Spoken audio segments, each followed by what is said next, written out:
Everyone, welcome to the next episode of Independent Artists Unite. I'm super psyched to have Scott here from Horror House. Scott, thanks for being here. Scott and Scott. For having me. Scott and Scott. Um, and I know you were late DJing last night. Thanks for getting up early and doing this. I know Jimmy B calls you the hardest working man in show business. I love him. How you doing, man? I'm doing great, but I have to say, I am so interested in the fact that we were coexisting in the same scene for That's a true. time in New York City, and we must have been in the same room at I'm, times. I'm sure. I'm But we, sure. but you know, but I don't remember you. You don't remember me either, right? No, I It's so mean we probably bizarre. knew some of the same people. I'm sure. I mean, Forgive me, I'm just woke up, so I'm a little groggy. But yeah, I think so. George from I can't even talk today. From Black Rose Burning. Do you know who that is? I don't George think so. Grant. But I mean, we could probably list people all day that we know in common. Of course, Right. a lot of the drag performers and stuff that were at Squeeze Box is what I'm thinking about. Is this, if people Oh, don't know, absolutely. in Manhattan, in Yep. the well, you said it started in '94, right? Squeeze Box Yeah, I believe so. Absolutely. '94, and then I'm not sure when it gave up when it gave up the ghost, 2001 or two. Or, Something like that. I mean, I um, know Guy Furrow for quite some time, yeah, probably since 1989.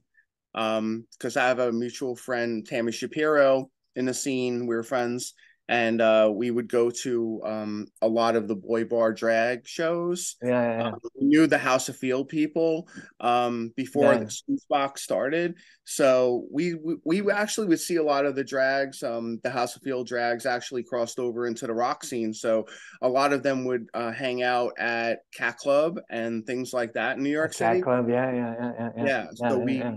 definitely crossed paths there.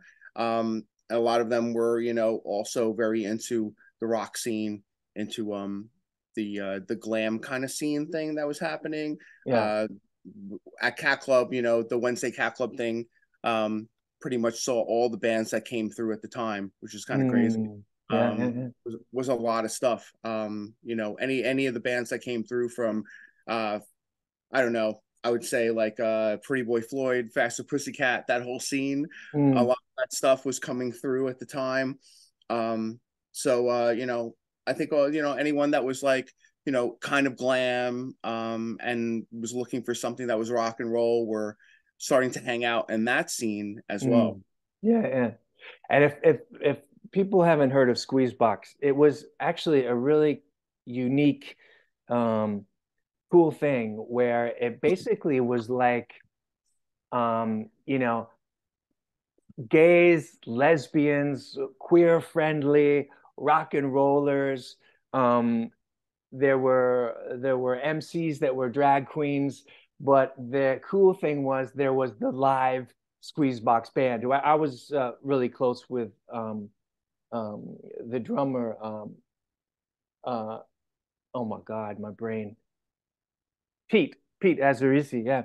Mhm. I hung out with a lot, um, and I was very close with Mistress Formica that Right. hosted for a long time, and Sherry Vine too. Yeah, and Michael Schmidt who was like the host, the hostess Right. with the mostest. Right. Right. I mean, But I started hanging out in New York City around 1985. So mm, I started going to like Danceteria before it ended. And people like Raphael from Cycle Sluts from Hell worked there on the third floor. And oh really? I love her too. I've loved her. Yeah. yeah, she's amazing. And I've known her for a really, really long time. Oh I wow. remember Okay.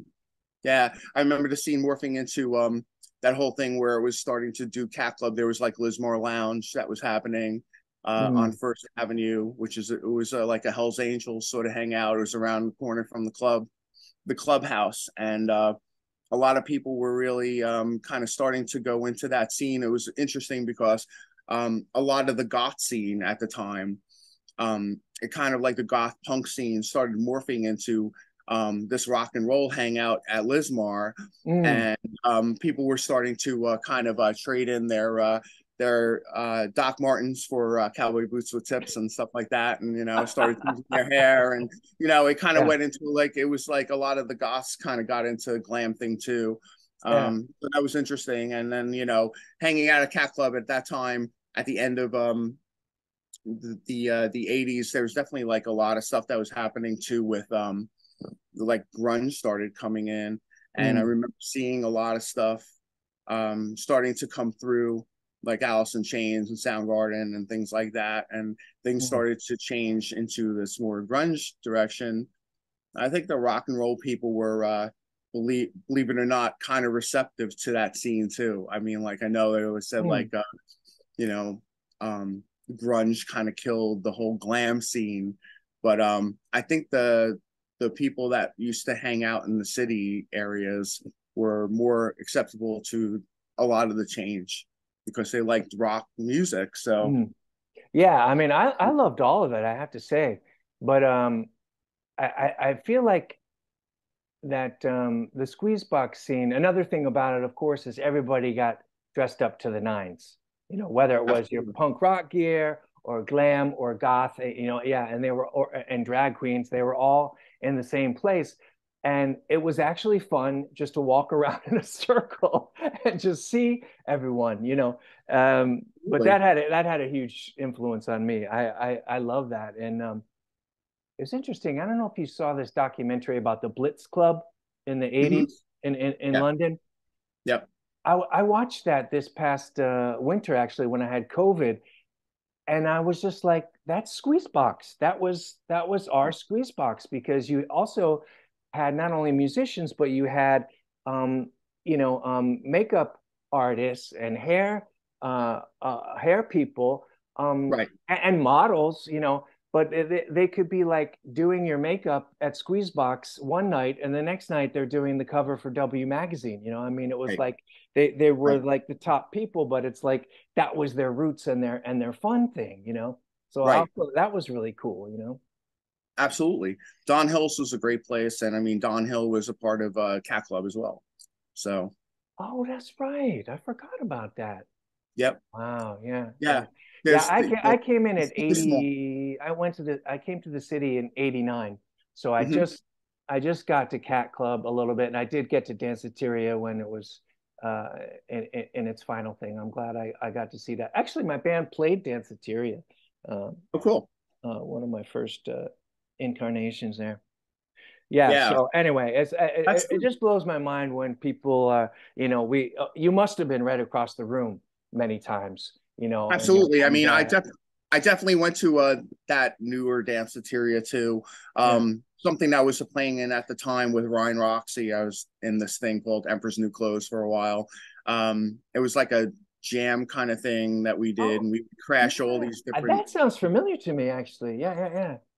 Yeah, I did that with it was with Stefan Nadika and also with Ryan Roxy. And Ryan Roxy's in Alice Cooper band. He's a guitar player. Oh, okay, okay, okay. Wow. Okay. So I'm sure we crossed paths many times. Yeah. Not aware though. And I just want to salute both of us. Here we are still doing this shit. Still doing it. I mean, that's the true test. I Yep, would say million years later. I heard it recently, because I was always reticent to call myself a musician. I think about that as like the cellist in the Metropolitan Orchestra or something. But I heard a definition of a musician is that there's people who can't not make music. I was like, okay, Right. I'm a musician. Right. Yeah, I mean, art is art, and if you're driven to do art, you're going to be doing it forever until, if you're in it to win it, or you're in it because you have to do it, and it's just something that you're going to keep doing forever, you know? Yeah, yeah, I mean, yeah. it's age defying, and that's what's cool about this new scene too, is that it's very accepting of different age groups and stuff. Artists can be a little bit older, some are younger. Yeah, I mean, yeah, I Great. keep waiting for people to say, "Hey, I don't want to be associated with you, old man," but yeah, it hasn't happened yet. Well, if you're young at heart and you look the part, I'm Yeah, yeah, rhyming now off the top yeah. of my head, but you know what I'm saying. I mean, like it's Wait, like, yeah. but I mean, just keep doing it, And so, it's been interesting because for me, kind of probably I don't know, like the music that I've been listening to for the past 20 something years has been, I mean, I've always listened to stuff that's been kind of underground and avant-garde and stuff. It's always been in my wheelhouse. Mm, I think that somewhere around that time I started getting bored with listening to just contemporary or things that had been um, pop music. And I've always been a pop fan, but I started digging and digging deeper and deeper downward, and yeah. I've always done that. But something around 2003 or four kind of made me want to do that a little bit even more. I guess perhaps because the internet opened up this whole Yeah. spectrum of music I that you mean, can listen to and dig for. And as a music fan, that's fun to do. I mean, back in the day, yeah. you'd have to tape trade, and someone would turn you on to something. But Yeah. I mean, I work at a major label during the day, and good friend of mine, I've done it for many many years, and a good friend of mine that I shared a office with, we started digging into underground music, and we started listening to we tried to out extreme each other. Mm, But he's a hip hop fan and a hip hop producer, and I'm also very into old school hip hop. But we started digging into extreme music, and I really started getting into it. Him not so much. Him almost thinking it was like, oh, this is crazy. Let's see if we can get really crazy listening to stuff. But I actually really loved it, mm, and I've always been a metal fan, and he was as well. And I kind of started digging into that direction. So I started listening to a lot of death metal and black metal and going really, really deep into that and into deeper and darker stuff because it just was weird and interesting to me. And I was kind of done with a lot of stuff that was kind of like above the ground. So kind of mm, started digging that way. So, once the mid 2000s, 10, 12 and stuff like that started rolling around, like Linnea Sparrow and these other like now dance bands started kind of coming out that were like dark wave. mm, Somewhere around 2015, I really started getting into it deep. And I've always been a dance music fan. Like I've loved it since, I mean, I grew up next to the Bronx mm, in New York City. So, old school hip hop, early hip hop, disco, dance music, I've always loved that. That's always been in my wheelhouse of things that I've always listened to since mm, a young kid. So, when Duran Duran came around, when MTV came around, all that kind of stuff, like things that were like a little bit more Roxy music and dance music, I've always liked that as well as like metal and other things. mm, But somewhere around 2015, I started really getting into like these newer bands that were coming out, and I was like, wow, this is really interesting. And now there's been this explosion of bands with Boy Harsher and Twin Tribes, and alternative, sort of more like dark wave goth kind of post mm. punk things, and it's now exploding with this new scene, which is really interesting. And that scene's been interesting to me for a long time anyway. Yeah. So I just, and it's been really accepting of different age groups too. And so like, I kind of gave up doing music for a while, went back to school and got my degree, and I do Mm, my day job thing or whatever. But I played drums in music uh projects for a long time, since the late 80s and stuff. And I just decided like I always wanted to do something that was kind of like a solo thing. mm. Um So when did the it horror took a long house time to like figure it out. concept start? When did the concept start? Yeah. Like 2019, somewhere 2009. around Okay. there. Okay. I've been And if wanting, I'll go, yeah, I was just gonna say if people aren't familiar with it, actually what you just described, all those different kind of music forms that you really love, you just described the elements of horror house, really. yes, They're all in there. With like absolutely, the exception, like what I hear is I think you mentioned too with Jimmy, is this that you're a fan of Rob Zombie's stuff. I And am. it's like because I think that's in there too because of with him like like there's no question what he's serious about what he's doing and you're serious about what you're doing, but there's a wink there. You know what I mean? It's Absolutely. like there's a wink of like, okay, there's a camp element to this, or there's a, Definitely. you know, there's this sense of humor with it almost without it being, it's not like it's parody or that it's a joke, but you acknowledge the humor in there. And I love that. Definitely. Yeah. Definitely. I I like a lot of different types of music, and you know, I like things too that do have double entendre things sort of happening. So it's Yeah. definitely one was definitely serious, and I do have things that are a little bit more darker that I do. There's definitely that Kiss element too to it, which is Yes, like, that's yeah. well, I'm a huge Kiss fan, and I mean, like a Uh, lot of the lyrics and stuff that I do, are more rock based. I mean, like I'm more definitely more of a Jim Morrison fan, mm, a Doors fan, definitely Kiss, that kind of thing. That's like kind of where I came from. mm, So my lyric content is definitely conceptual, but it's also rock based, and I'm not really trying to impress anybody with really long words. Like I read Poe, I read Nietzsche, you know, I could do that, but mm, that's not what my intention is with Horror House. Horror House is more just a fun, dark dance thing. It's mm, freaky. It has a psychedelic element to it, but at the same time, it's still kind of based in rock, and it's also based in dark wave too. So, you know, I started going to see like Boy Harsher and Drab Majesty when they started hitting. And when I saw that scene kind of moving up in through the, you know, in through New York and through the cities and stuff like that, um and it kind of ties almost back to Linea. Like I always wanted to do something like that, and I've been wanting to do that for years, just never had the capability of like trying to figure out, okay, how am I going to get into a DAW, how am I going to actually program things and mm, all that other stuff. And so it's been a work in progress for a while. I've been wanting to do it since the 90s. I mm. mean, a lot of the stuff that I do kind of stems off of, I had a death rock project in the 80s, in 87, 88, 89, that I was working on called 13. It was X1111, Mm, like Roman numeral. mm, And it had things like Ghost Host, which is like one of the songs that is like really popular for Horror House. But I wrote that in 87, you know, oh and wow, that, okay, yeah. yeah. So I mean, like I've revamped lyrics to be more conceptual or whatever to go that direction. But originally it was like more of like a specimen Christian death kind of like Mm, like what's it called? Like post punk, but like death rock sort of yeah, thing. like kind of And goth just death rock, yeah. adapted, and I wanted to start adapting it to electronic music.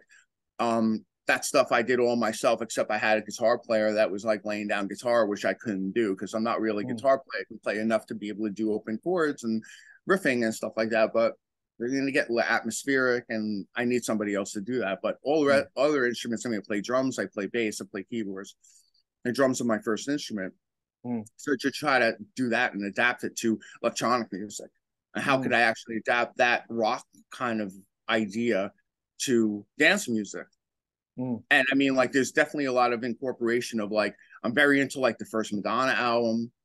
Like, I love those bass lines and things that were going mm. on there, Yeah, yeah, electro funk and stuff like that. yeah, I really do love that stuff too. I mean, coming from the New York City area, so it's an incorporation of a lot of different things. But yeah, it's definitely like, you know, I like the New York Dolls. I mean, I grew up on like Bowie, and you know, there's, you know, Velvet Underground and the Doors, a huge Doors fan. But there's definitely a little bit of like you're saying, there is definitely like a campy vibe about it, I'm sure. That's just whatever's natural. It isn't even like yeah, trying to yeah, be like one way or another way, you know. yeah, yeah. And well, let's get into the song you're going to talk about, because we're going to talk about Ghost Host today, which is like a perfect example of yeah, the elements that you're talking about.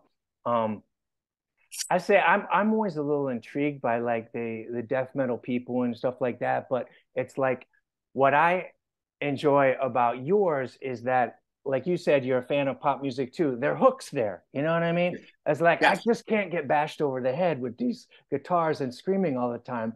Right. And like Ghost Host, for instance, and your other stuff, there are really pop hooks in there, and that's like part of what you do too.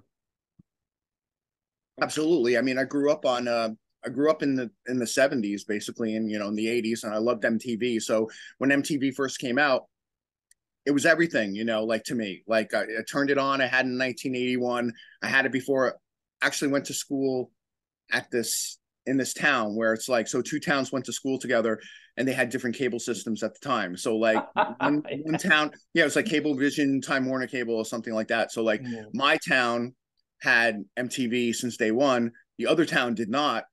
So a lot of the kids that like were listening to like FM radio, classic rock, and all that stuff. I love all that stuff. I love Led Zeppelin. I mean, I grew up on hard rock. Rush. I can go on and on and on about the late 60s and early 70s. I love all that stuff. But I was already onto Duran Duran. I was already listening to the first album. I was already into The Cure. I was already into all that stuff. But I also liked Iron Maiden. I also liked Judas Priest. I was Mm. also like a lot of stuff.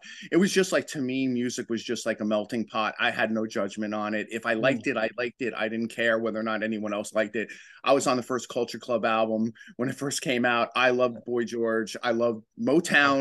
So I have no like judgment on that or anything. So Can I tell you my boy George story from sure. Squeezebox? Yeah. I was walking through. Well, he was friends with many people there at Squeezebox too, of course, and he would stop Friends in with from Guy. time to time. Yeah, and I was walking through Squeezebox, and all of a sudden, someone grabbed my ass, and this was not like that. That would happen quite a lot there, Yeah. or a crotch grab, frankly. But this was like it felt like a professional ass grab, because it was the cheek, but actually a finger went into my butthole, Oh through my shit. pants. And I thought, that's, I mean, you expect these kind of things to squeeze. I thought that's just a little much. And I turned around ready to, uh, ready to bitch the person out. And it was Boy George that gave me the most professional ass grab. Oh shit. That's crazy stuff. But let's go back to Ghost Host. I love Um, them. So I mean, we could probably go on and talk about like actual bands forever. I mean, I yeah, can, yeah, yeah, I just like, I'm just a music fan. That's yeah. bottom line. So it's Well, like, me too. Yeah. but that's really kind of like what happened. So, but as far as the 70s were concerned, I mean, like I had AM radio and I didn't have FM radio. My parents were not um pop fans. I mean, they were jazz. They were into like Miles Davis and Coltrane and stuff like that, Mm. but they were also into Broadway. My mom worked on Broadway, so I had Broadway music in the house. I had jazz music in the house. But when I heard WABC radio, it's like in The Jerk. Your feet are starting to go like this. You're like, oh yeah, it's like this music means something to me. So like the top 40 stuff that I was listening to, even though I wasn't even into really like um Led Zeppelin and all FM stuff. I didn't get that until I was like 79. I was like Mm. in junior high, Yeah. and started to listen to that stuff. But like pop music and all that kind of stuff that they played was anything from Boston and the Eagles to Kiss and Donna Summer and the Mm. Village People and all that stuff. And like to me, like I had no judgment on it. A pop song is a pop song is a pop song. It doesn't matter what style it is. I don't care if it's Nirvana. I don't care if it's Donna Summer. It's pop to me. And the only difference Yeah, but is it's that got that big hook. Yeah. one has a four on the floor dance beat and it's electronic and it's like Georgia Moroder, or you got the other side or whatever and it's like Kiss or the Eagles or whatever it may be. It's still pop Mm. really when it comes down to it. Yeah, yeah. So That's true. yeah, so I mean, like I was just a sponge on that, all that music or whatever. So I definitely think that like a lot of that stuff has an influence on what I'm doing. For Ghost Host, again, I mean, like I was really into like death rock and things like that at the time. Like I have pictures of myself that I sometimes post Yeah, that yeah, I'm like got mohawk and I got like the yeah. whole thing going on or whatever, and I Hmm. was like, that's like not a joke. Like it was like I was Oh, like hardcore, yeah. I totally mean, into that, and just let my freak flag fly as high yeah. as I could fly it. And I just loved all that music. So like when I was writing Ghost Host, which was a part of this 13 project, it was definitely based in a specimen, but it also was based a little bit in that tongue-in-cheek thing that was like, is this really kind of like, you could look at it in a way And it's almost like horror in itself, something that, I mean, like I do conceptual, especially now. I mean, Ghost Host was written a while ago. I rewrote the lyrics for this project, but the music itself was written already back then. I just adapted electronically. How could I do this without guitars? You know, how, because I mean, like Horror House could obviously very easily incorporate guitars, start doing digital delay guitar, and then all of a sudden it fits in that box. It's got like, you know, what's it called? Bass that has that like flangey thing going on. I mean, what's stereotypical goth, trad goth?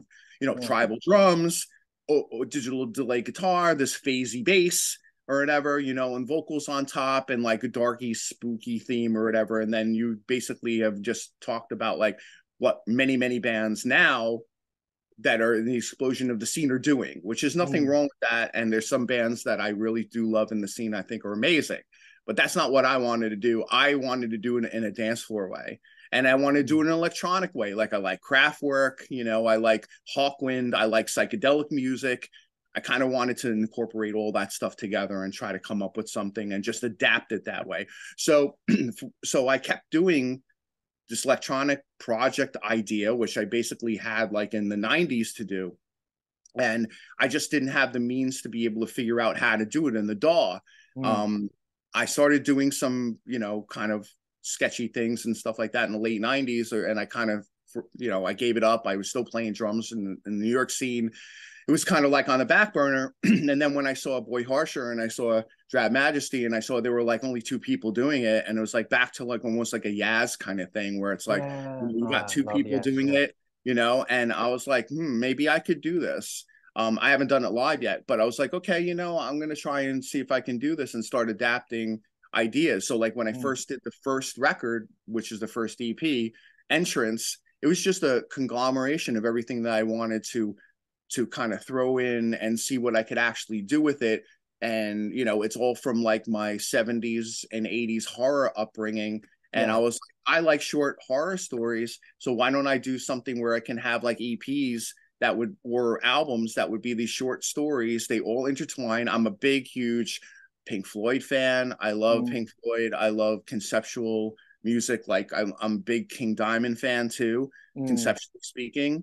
Alice Cooper and all that. So like kind of like threw all that into the pot and said like, okay, why don't I do conceptual stuff? And so like if anyone's listening to Horror House and like goes like, oh yeah, Ghost Host or whatever, it's like, yeah, Ghost Host is a song that fits into a storyline that's that out from that album, Excommunication. It's like you have to listen to the rest of the album to get it. You could pull it out just like, you know, you could pull out Another Brick in the Wall out of Pink Floyd, The Wall. I'm not trying to compare what I'm doing to ever on the level of Pink Floyd or anything like that. But conceptually speaking, that's where it's coming from. So it's like it's drawing from that sort of thing, like put on a headset. I mean, like, I don't even know, like some of this stuff is definitely dance floor oriented, but some of this stuff is more doomy and definitely like it's pop, but it also has a black metal element about it as well. If you listen to it on a deeper level, on a chord level, on a structural level, a lot of the stuff, Ghost Host maybe not, because that was really written in 87. There was, you know, there's black metal started to come through, but you know, it's definitely like a lot of the stuff that I've written has been like half step kind of down things or whatever. Like, you know, there's certain chordings that are in black metal that are kind of like a half step, you know, one step up and one step down. And it's not necessarily like all over the map, but those are the root notes. So like I kind of keep that in mind when I'm writing things.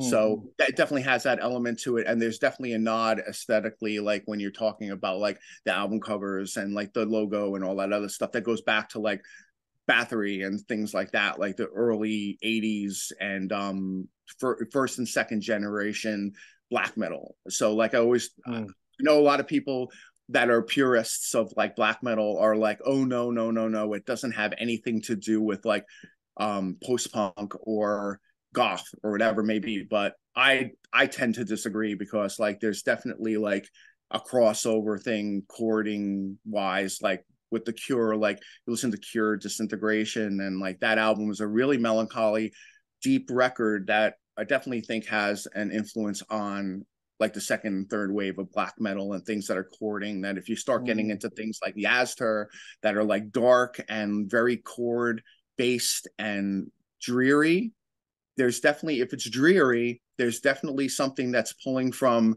you know, post-punk and things like Joy Division and things that are dark or whatever, and Just As Mercy and things like that.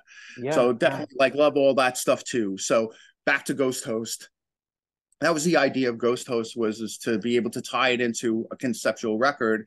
mm. And for some reason, I just kind of like was like, you know what? I had the song that I haven't done and I never released. And maybe it could be something that I could acclimate and put towards doing something electronic with this. And it ended up being like the most played single that I have. And it's Yeah. something I wrote 35 years ago. I mean, like again, the lyrics were kind of rewritten to get in there to like kind of work in with the storyline, but all those parts were written back then. So maybe that's the reason why it's so, you know, popular for me, is Mm. because like people that are traditional goths like are like, it was written back then. It was like, it wasn't like something, it was from that time period when I was listening to like, you know, Christian Death and even like, you know, The Cure, Mission UK and Sisters and Susie and, you know, Bauhaus and all that stuff or whatever. So that was incorporated into, you know, kind of like, how could I adjust this to the horror house sound without doing guitar? So it was Mm-hmm. definitely challenging. So I moved some stuff around. Yeah, well, I mean, that could be, but also it's just like I know you had it. Did you get it? Was it just remastered or was it you remixed the song I from? originally mastered it myself for the single, Yeah, and then once I was gonna put it into the record, because I like kind of do this thing where which a lot of artists are doing now, where you drop a single, you drop a single. I mean, mm, I work in a major label industry during the day, even though I don't work on the creative end, I work more on the finance end.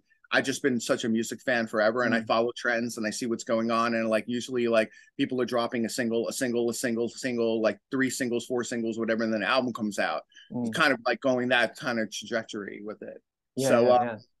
so yeah. So I mean, like I mean, I dropped it at a certain time, and that's it, you know. And it's like it's been getting like a lot of exposure, which is great. I mean, a lot of people seem to like it. Seems to be almost like my theme of what I'm doing, which is interesting because even though I wrote it then, it's updated for now. So I kind of like moved the sound around, you Yeah. know, with stuff with bass lines and things. But the basic chordings and all the stuff, like the basic theme, that whole theme, the verse part was originally the break, and then I moved that to the verse.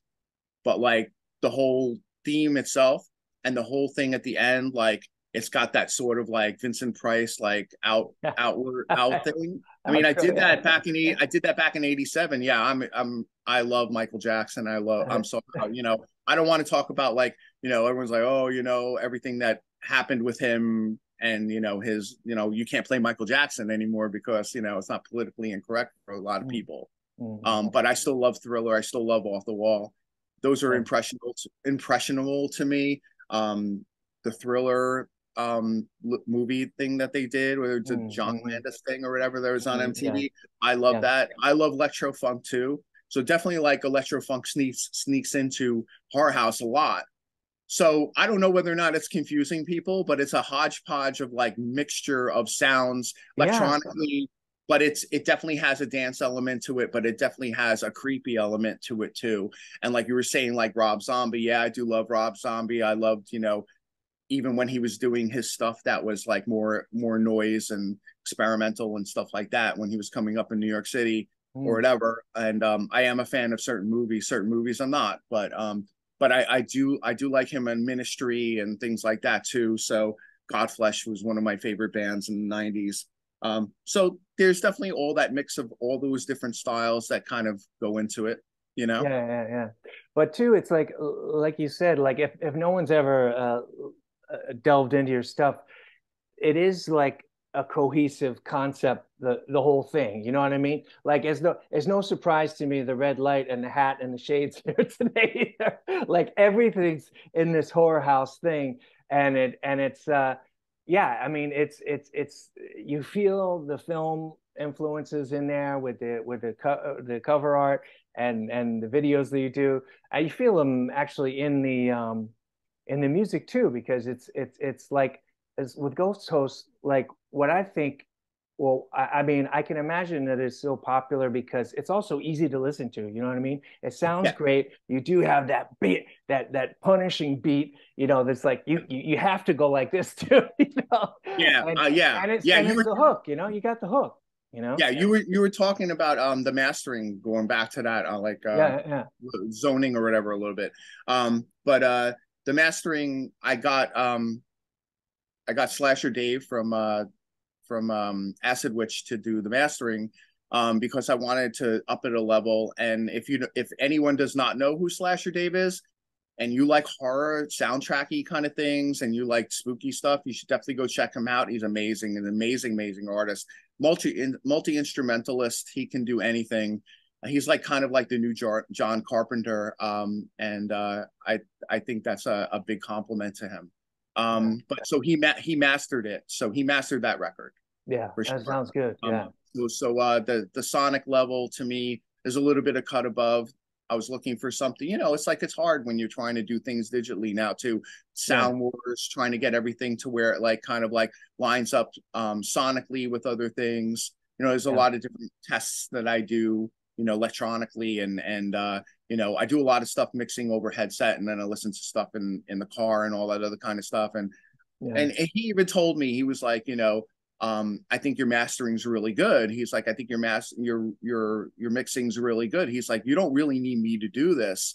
But I was like, I think I do. I want to try to, like, because his stuff sounds amazing and he's really good. Yeah. So I wanted to get somebody in on it or whatever that could help me kind of move it to the next level and stuff. So like, yeah, there's definitely a difference between what I've put out for singles from that record earlier, and then I kind of like fixed everything up and kind of mastered it and all this other stuff or whatever. But Yeah. yeah, there's definitely like a huge influence on, like, the music, the movies and stuff that I grew up with, like in the 70s and 80s, and the first Horror House record has a lot of sampling and stuff like that kind of like drive back to 70s TV and stuff like that, like where like a lot of the TV was kind of like very, it's weird. It was like definitely the 70s had some strange, like, I guess it's from the Satanic Panic, late 60s, Charles Manson and things that were happening on Mm. TV at the time. And you definitely had things that were like even like Land of the Lost and Sigmund and the Sea Monsters, and things that were like Yeah. that That's so that weird when were you look at that now. that stuff's all really trippy. Yeah. It's really trippy and weird and psychedelic and all that other stuff. But Yeah. definitely seems to be coming off the dark side of acid. And there was definitely like some scary stuff. Like growing up as a kid, like I have two kids, like a lot of the stuff that that was like geared towards kids now is not like that at all. Like it's like there's no trippy element to it all. No, maybe like Teletubbies and things like that or whatever, but like but there's definitely not like a Land of the Lost thing that has like a message of like time travel and slee stacks and freaky things or whatever Yeah. that you look at it now and maybe it's like you like, oh wow, it looks really kind of cheesily done, but like as a kid, if you have imagination, it's freaky. So Yeah. like it's I definitely mean, like that. I grew up watching HR Puffin stuff, and Exactly right. I'll like go see clips of HR Puffin stuff now, and I'm just like, what the fuck? I know, it's weird. It's very weird. Totally. So I mean, there's definitely like, like I guess that's sort of an element too in what I'm doing. Yeah. So Can you describe the story behind excommunication and like sure. the spot that Ghost Host Yes, for sure. plays in it? For sure. I mean, Ghost Host, the lyrics are like very similar to what I originally wrote. And so excommunication, I had an idea about doing a vampire sort of love story theme. Mm. And so when I started writing it and I started conceptualizing it, Ghost Host seemed to fit in because like I was like, oh, this is an old song and I really like it, but like it's adaptable to, because I changed the lyrics in the verse. The choruses are the same, and that whole outro thing at the end is the same. So like Ghost Host to me is like vampiric, like it definitely has a vampire sort of thing about it, Mm. and it could fit in. So the story basically is just like it's about the Strigoi. It's about like this vampire that like lost his love, and now has refound the love, and it could be in current times. It's not like specific to um like a time period. It Mm. could be now, it could be the 1800s, it could be the future. It doesn't really take place in any specific time period, but it is about a time period where this vampire has now found his love again. It's definitely rooted in things like Dracula, Dark Shadows. I'm a huge Dark Shadows Oh, Dark fan. Shadows. Yeah, me too. Huge Dark Shadows fan. I could go down the Dark Shadows rabbit hole forever. I have the box set, I have the coffin box, so I've gone to a bunch of festivals and Dark Shadows events and stuff like that. They don't have them anymore. Actors are obviously very old now and they're not doing them anymore, but I did go to them, so that's definitely an influence. A lot the Christopher Lee Dracula movies, the Hammer stuff or whatever is a really, really big influence. The first track that I do that's like the intro is basically a rip off of the Hammer's music. If you listen to Hammer background music Okay. and stuff Yeah. that's coming from those movies, it's kind of a rip from that. Obviously, it's a different track or whatever. I wrote it, but it's definitely rooted there. And and in a weird, I know, and a lot of people will. I don't really care whether or not I get any sort of flack from it or whatever, but there is definitely like a Twilight sort of storyline there too. Oh, okay. Yeah. Because a lot of people like, oh, like Twilight's a horrible movie or whatever, but like I think it's a romantic, beautiful love story, really, when it comes down to it, Yeah. and and all the people that are in the movie itself are very nice to look at. They're very, Yeah. very Yeah. good looking. So I mean, in my opinion, and so like I don't have a problem with that. So there's Yeah. definitely a little bit of that element. I mean, it's a nice story at the end. It's like it's at the end the album ends with Forever Rain, which is basically like we'll live together, we'll kill forever together, and it's just Yeah. we'll just like take on the world. So like there's definitely like and a sort of a message of overcoming uh, obstacles in life and kind of trying to push through things. So there's another message there too, deeper than just the vampire story itself. Mm. Yeah. So it's the lead off track to the album, the instrumental, and then it's a lead off track, and the songs go into other things that are a little bit deeper. It's all about the transition. I'm about life or death. I do a lot of things that are kind of themed in that. Album is all about that, about living forever, about challenging things. I mean, the Ghost Host lyric is like, it's all about like it's tongue in cheek, but it's also like I see you, I know who you are, I want you, I'm trying to get you, and trying to lure you in, which Mm. is seduction. So the album is seductive. Yeah. Yeah.